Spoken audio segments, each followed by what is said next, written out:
Olá pessoal, você está no canal Professora Tereza Mendes Explica. Na aula de hoje nós vamos falar um pouquinho sobre a água e os seres vivos. Lembrando que esse conteúdo está dentro do conteúdo de ciências do ensino fundamental, tá bom? E lembrando também, para você não se esquecer de se inscrever no nosso canal, ativar o sininho de notificação para não perder nenhuma novidade. É claro, compartilhe os nossos vídeos para que a gente possa continuar produzindo cada vez mais vídeos. E se tiver algum comentário, fique à vontade, tá bom? Não esquece do joinha, tá? Bom, vamos lá. Falando um pouquinho então sobre a água e os seres vivos. Lembrando que lá no final do vídeo tem o mapa para você memorizar melhor aí o seu conteúdo, tá bom? A água, ela é super importante para os seres vivos, e aí a gente já falou, quando falou um pouquinho sobre água. Se você perdeu essa aula, clica no card aí acima, que você pode conferir quais são as funções da água para os seres vivos. Mas aqui a gente está relacionando não só as funções, a gente está relacionando a água e o comportamento dela dentro dos seres vivos, tá bom? Então nós vamos começar relembrando um pouquinho sobre as funções da água. As funções da água. A água, ela é necessária para hidratação do nosso corpo, tá? Do corpo de todos os seres vivos. A água também funciona como lubrificação, principalmente aí para as nossas articulações, certo? A água, ela é importante na regulação da temperatura. Através do suor, o nosso organismo consegue controlar a temperatura do corpo, tá? A água serve também como transporte, ou seja, ela compõe a maior parte do nosso fluido sanguíneo, do nosso tecido sanguíneo, e aí por esse motivo ela ajuda no transporte dessas células sanguíneas. Lembrando que a água também compõe a urina, que ajuda no transporte das substâncias impuras do nosso corpo, tá? E não menos importante, também com a sua grande importância, é o fato da água ter uma solubilidade.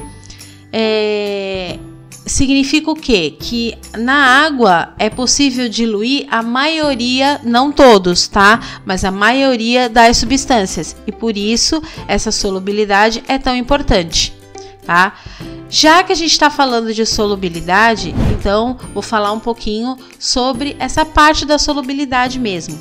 A gente chama de estruturas, né, de compostos miscíveis, aqueles que são capazes de se diluir, tá? Então, onde eu tenho a água como solvente e eu tenho o soluto para ser diluído na água. Essa junção forma algo que a gente chama de solução.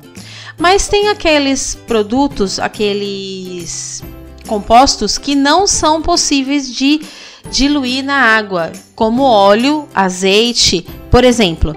Então, sendo assim, esses compostos são chamados de compostos imiscíveis, que são aqueles que não são capazes de se dissolver, certo? As vitaminas, algumas vitaminas são assim.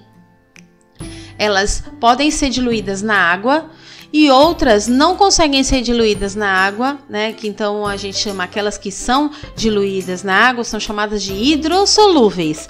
E aquelas tem algumas que são diluídas em óleo, um óleo produzido pelo nosso corpo mesmo, que são chamadas de lipossolúveis, certo? Então ela é diluída em gordura, ok? Então, voltando lá, vamos falar um pouquinho sobre a composição do corpo em relação à água.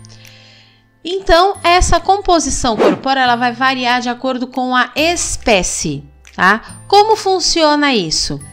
Por exemplo, a medusa, né, que é a água-viva, ela tem 90% do seu corpo constituído de água. A cenoura também tem 90%, tá? Por exemplo, o ser humano, ele tem uma pessoa adulta cerca de 65, 70% de água no corpo. Essa água ela está composta nas fezes, na urina, no sangue.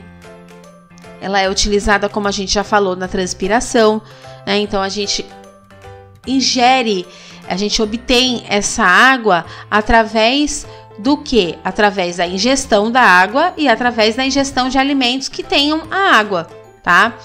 Então, tem muitas espécies vão ter a sua quantidade de água variada conforme o seu metabolismo, tá? Metabolismo são aquele conjunto de relações, conjunto de reações químicas dentro do nosso corpo, tá? Voltando lá, então, nós vamos falar da taxa de água no corpo. Como que funciona essa taxa de água? Então, a taxa de água ela vai variar conforme o metabolismo, tá? Ela também pode variar conforme a espécie, tá? Então, conforme o metabolismo, se eu tenho um metabolismo mais acelerado ou se eu tenho um metabolismo mais devagar, mais lento, então essa taxa de água vai ser influenciada aí, né? A gente tem também conforme a espécie, foi o que a gente tinha falado, né? Essa taxa de água vai variar conforme a espécie, tá? E conforme a idade do indivíduo, né? Eu coloquei aqui um exemplo só para vocês entenderem que, por exemplo, uma pessoa idosa, ela tem muito menos água no corpo do que um bebê, por exemplo, né? O bebê, ele tem de 73% a 80% de água quando ele é recém-nascido. À medida que ele vai crescendo, ele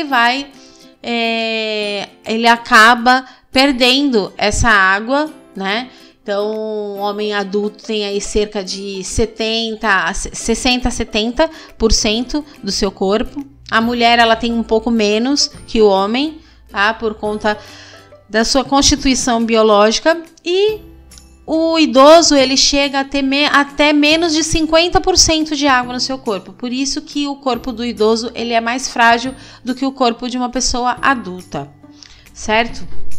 Bom, sendo assim, agora nós temos aí no final, como prometido, o mapa, tá? Então aqui no mapa tem todas as informações que nós falamos durante a aula. E qualquer dúvida pode deixar nos comentários. Então, até a próxima!